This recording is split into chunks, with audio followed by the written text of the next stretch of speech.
We represent 8% of the we, as the state of Texas, we represent 8% of the population of the entire United States. 8%. 8% of the population has created more net new jobs 3 years in a row than 92% of the population. Now if that doesn't, that's amazing. For 10 of the last 10 years, Texas has been the #1 exporting state in the entire country. Most importantly, growth, economic growth.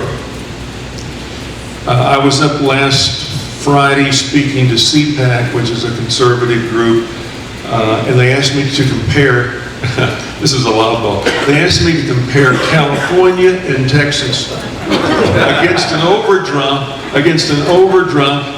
of the federal government. Well, I started off by saying I couldn't resist. I said in California, the left hand doesn't even know what the far left hand is doing. They don't have a right hand in California.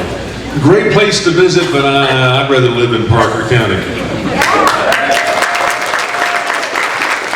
Texas, our current population is 26 million. I'm going to talk about this in just a second.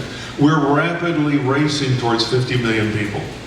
We're the fastest growing, good news, bad news, people are voting with their feet. We got 1,300 people a day coming into Texas, or being born. We're going to go from 26 million today to 26.5 million people to 52 million people in between 40 and 50 years. We're growing on a compound basis between 20 and 25%. So it's going to be a parabolic curve that just continues to increase.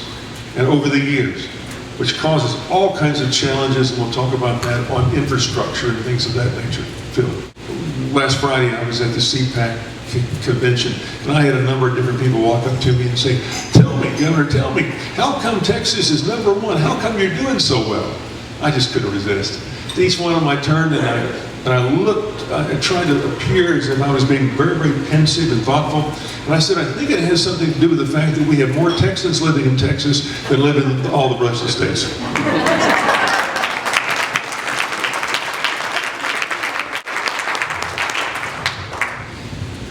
I'm proud of this state, I'm proud of our legislature, and I'm proud of what they've done.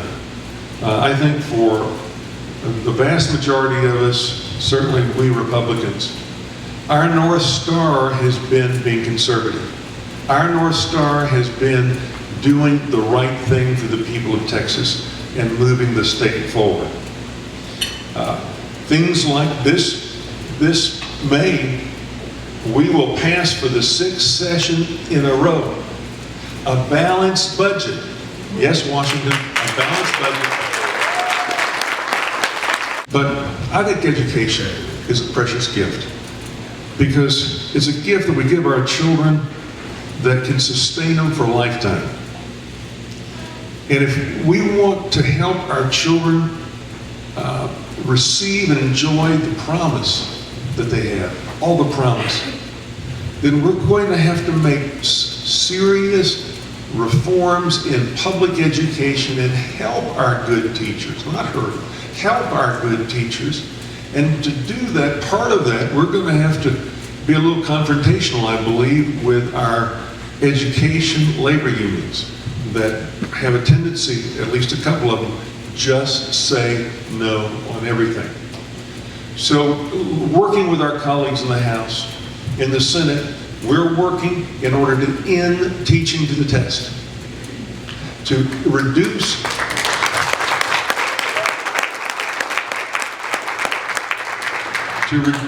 the number of end-of-course exams, and to make sure that no child gets left behind.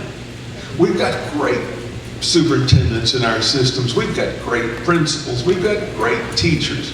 We're very lucky. Every speech I ever give to a teachers group, I start in with the same phrase: bless your hearts for what you do.